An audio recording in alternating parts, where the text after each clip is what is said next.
Hello, નમસ્કાર. ધોરણ 9 ગણિત પ્રકરણ 2 બહુપદીઓ ભાગ 2 માં આપનું હાર્દિક સ્વાગત છે. આગળનો અભ્યાસ જોઈએ. બહુપદીના શૂન્યો. જો કોઈ વાસ્તવિક સંખ્યા x માટે p ઓફ x બરાબર શૂન્ય હોય તો તે x ને એટલે કે જે કિંમત માટે p ઓફ x બરાબર શૂન્ય થાય તે કિંમતને બહુપદી px નું શૂન્ય કહે છે.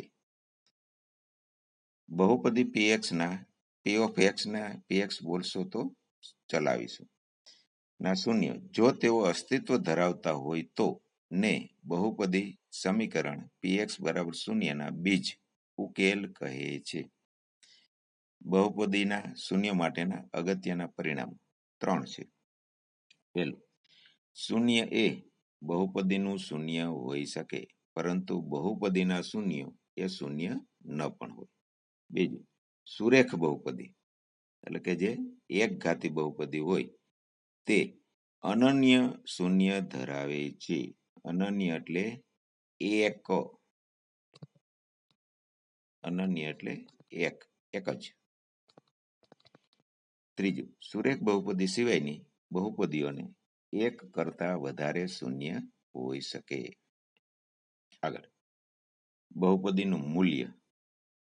બહુપદી p ઓફ x માં x ના સ્થાને કોઈ વાસ્તવિક સંખ્યા a લેવાથી p ઓફ x ની જે કિંમત મળે તેને p ઓફ x નું a માટેનું મૂલ્ય કહે છે. તેને p ઓફ a દ્વારા દર્શાવવામાં આવે છે. આગળ, પૂર્ણાંકોની જેમ બહુપદી માટે જો કોઈ બહુપદી px ને શૂન્યતર બહુપદી gx વડે ભાગવામાં આવે તો px બરાબર gx ગુણ્યા qx વત્તા rx. અહીં px એટલે કે ભાજ્ય બહુપદી, gx એટલે ભાજક બહુપદી અને qx બરાબર ભાગફળ બહુપદી તથા rx એટલે કે શેષ બહુપદી. સમીકરણ સ્વરૂપ આ રીતે લખી શકાય. ભાજ્ય બહુપદી બરાબર ભાજક બહુપદી ગુણ્યા ભાગફળ બહુપદી વત્તા શેષ બહુપદી. આગળ સ્વાધ્યાય દાખલા છે.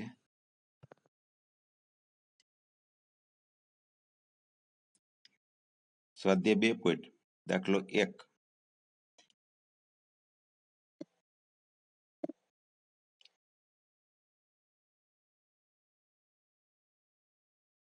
અહીં ગણતરી આપેલી છે. બહુપદીને p ઓફ x નામ આપ્યું છે. હવે જ્યાં જ્યાં x ની કિંમત x હોય ત્યાં મૂકી દઈએ અને સાદરૂપ આપીએ તો આપણને બહુપદીની કિંમત મળે. એ જ રીતે અન્ય દાખલા પણ ઉકેલી શકાય.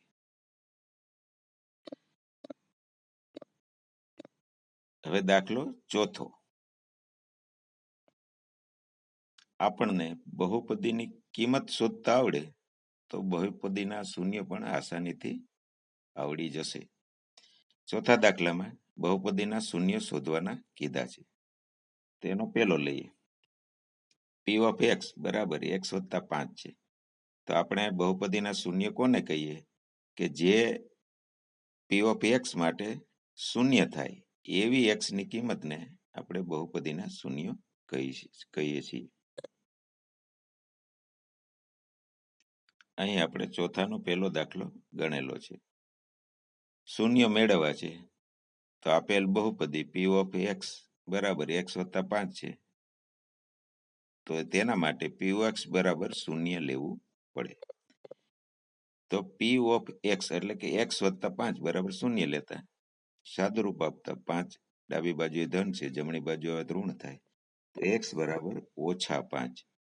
આમ -5 એ p ઓફ x એટલે કે x વત્તા 5 નું શૂન્ય છે. આમ એક દાખલો આવડે એટલે આવા બધા જ દાખલા આવડી જાય.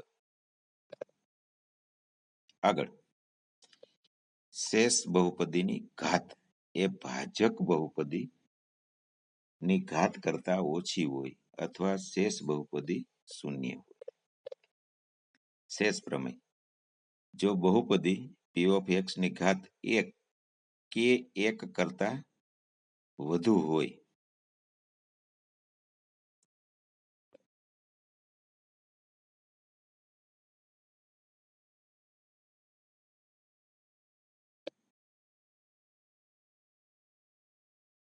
અને તેને સુરેખ બહુપદી x ઓછા a વડે ભાગવામાં આવે તો શેષ p of a મળે. અહીં a વાસ્તવિક સંખ્યા છે. આગળ, જો p of a શૂન્ય હોય તો બહુપદી p of x A ભાજક x ઓછા a વડે વિભાજ્ય છે અને શેષ શૂન્ય છે. x ઓછા a ને તે બહુપદીનો એક અવયવ ગણવામાં આવે છે. અવયવ પ્રમેય.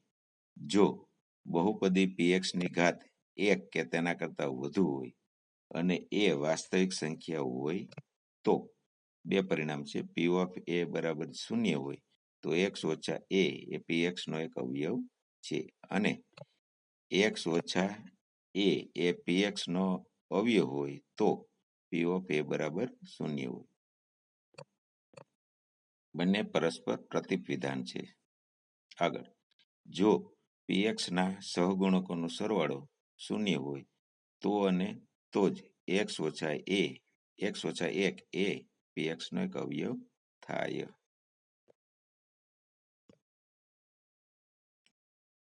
આ વાત અહીં ઉદાહરણ દ્વારા સમજીએ. દાખલા તરીકે px બરાબર 2x વર્ગ વત્તા 3x ઓછા 5 આવી કોઈ બહુપદી છે. હવે એના પદના સહગુણકોનો સરવાળો શૂન્ય થાય છે.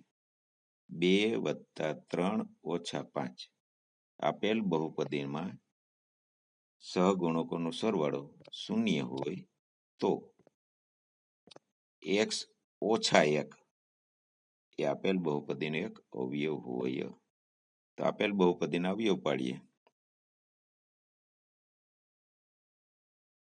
તો અવયવ x ઓછા 1 મળે છે.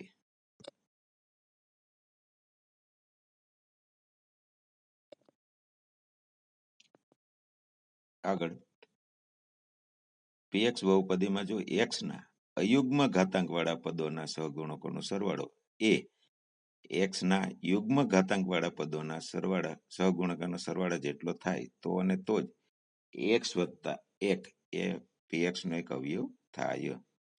ટૂંકમાં આપેલ બહુપદીમાં અયુગ્મ એટલે એકી અને યુગ્મ એટલે બેકી. તો અહીં બહુપદી એક ઉદાહરણમાં આપેલી છે.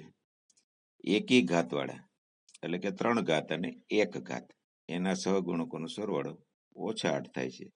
અને બેકી ઘાત એટલે x નો વર્ગ અને x ની શૂન્ય ઘાત. અહીંયા ઓછા 5 અચળ છે, ત્યાં x ની શૂન્ય ઘાત લઈ શકાય. તો x ની શૂન્ય ઘાત એટલે કે શૂન્યને આપણે બેકી સાથે સરખામણી કરીશું. એટલે બેકી ઘાત માટે ઓછા 3 અને ઓછા 5 એનો સરવાળો ઓછા 8 થાય છે.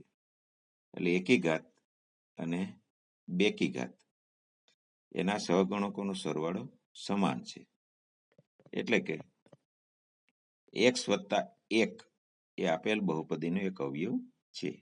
અહીં ઉદાહરણ છે એના અવયવ પાડીએ તો અવયવ આપણને x વત્તા 1 મળે છે.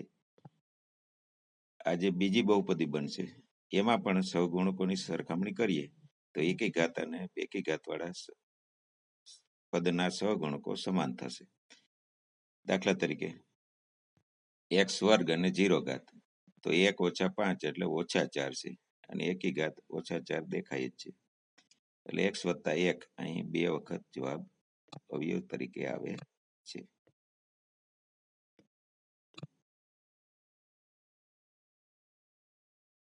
આભાર.